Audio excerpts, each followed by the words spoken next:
देखिए, संविधान की रक्षा की गई थी।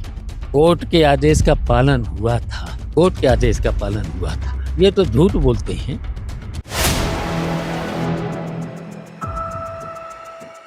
राम मंदिर उद्घाटन 22 जनवरी को होना है, जिसको लेकर तैयारियां जोरों से चल रही हैं। अयोध्या में लगभग तैयारी पूरी हो चुकी है, बस इंतजार 22 जनवरी का है। इस दिन पीएम नरेंद्र मोदी समेत कई हजार मेहमान अयोध्या में मौजूद रहेंगे, जिसको लेकर सुरक्षा के चाक चौबंद इंतजाम भी किए गए हैं। वहीं राम मंदिर उद्घाटन को लेकर सियासत भी जोरों से हुई और अभी भी हो रही है। उद्घाटन की तारीख तो नजदीक आ गई, लेकिन सियासत अभी भी खत्म नहीं हो रही है। राजनेताओं से लेकर शंकराचार्यों तक ने राम मंदिर उद्घाटन को लेकर कई सवाल खड़े किए, जहां विपक्ष का कहना है कि बीजेपी लोकसभा चुनाव को देखते हुए अधूरे राम मंदिर का उद्घाटन कर रही है, तो वहीं कुछ शंकराचार्यों ने भी यही बात कही है। वहीं अब समाजवादी पार्टी के राष्ट्रीय महासचिव शिवपाल यादव ने एक ऐसा बयान दिया है जिससे बवाल मच गया है। जी हाँ, अयोध्या में रामलला की प्राण प्रतिष्ठा के बीच शिवपाल यादव के बयान से बवाल मचा है। शिवपाल यादव ने मुलायम सरकार में अयोध्या में कारसेवकों पर चली गोली का बचाव करते दिखाई दिए।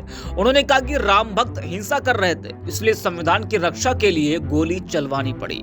तब कोर्ट ने यथास्थिति बनाए रखने के आदेश दिए थे, लेकिन कारसेवकों ने कोर्ट का आदेश नहीं माना और मस्जिद का ढांचा तोड़ा था। तब पूरी जिम्मेदारी प्रशासन की थी, लेकिन उस समय के हालात अलग थे। प्रशासन ने अपनी जिम्मेदारी नहीं निभाई थी। कारसेवकों को रोकना चाहिए था और उन पर कार्रवाई होनी चाहिए थी। प्रशासन ने कारसेवकों पर कार्रवाई नहीं की थी। कोर्ट के आदेश का जिसने उल्लंघन किया, उस पर कार्रवाई होनी चाहिए थी। वहीं शिवपाल ने कहा कि भारतीय जनता पार्टी केवल झूठ झूठ और झूठ ही बोलती है। शिवपाल यादव यही नहीं रुके, उन्होंने कहा कि राम मंदिर प्राण प्रतिष्ठा बीजेपी का आयोजन है, जबकि वाकई में यह संतों का होना चाहिए था। शंकराचार्य और सनातनियों का अपमान देश देख रहा है, इसका नतीजा बीजेपी को भुगतना पड़ेगा। उन्होंने कहा कि लोकसभा चुनाव के मद्देनजर अधूरे राम मंदिर का उद्घाटन कराया जा रहा है। देश की पूजा पद्धति तो छोड़िए, बीजेपी संविधान को भी बदलने की तैयारी में जुट गई है। आप भी सुनिए शिवपाल यादव क्या कुछ कह रहे हैं। देखिए, संविधान की रक्षा की गई थी। कोर्ट के आदेश का पालन हुआ था। कोर्ट के आदेश का पालन हुआ था। ये तो झूठ बोलते हैं। भारतीय जनता पार्टी के केवल झूठ बोलते हैं। बताइए, कोर्ट का आदेश का पालन हुआ था। संविधान की बस रक्षा हुई थी।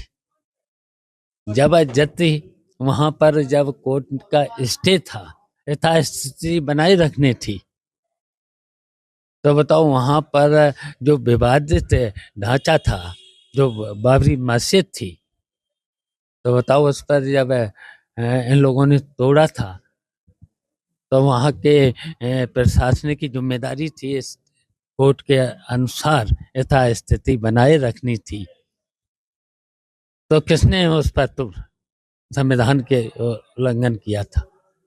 किसने कोर्ट के आदेश का उल्लंघन किया था? उनके खिलाफ तो कार्रवाई होना चाहिए था। कार्रवाई नहीं करते हैं। ऐसे ये देखिए, कार्रवाई नहीं करते हैं।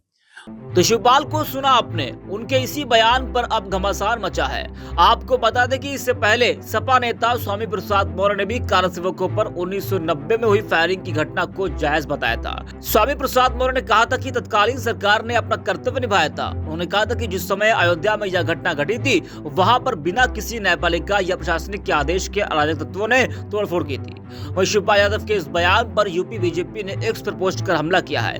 यूपी बीजेपी ने एक्स पर लिखा कि भतीजे के सनातन विरोधी बयान के बाद चाचा के भी विवादित बोल। शिवपाल सिंह यादव को जिस गोलीकांड के लिए राम भक्तों से माफी मांगनी चाहिए थी, उसे वो अपना कर्तव्य बता रहे। सनातन आस्था पर विश्वास रखने वाली जनता इन सपाइयों को कभी माफ नहीं करेगी। तो शिवपाल यादव के इस बयान के बाद अब घमासान मचा हुआ है। बीजेपी शिवपाल सिंह यादव और समाजवादी पार्टी पर हमलावर है।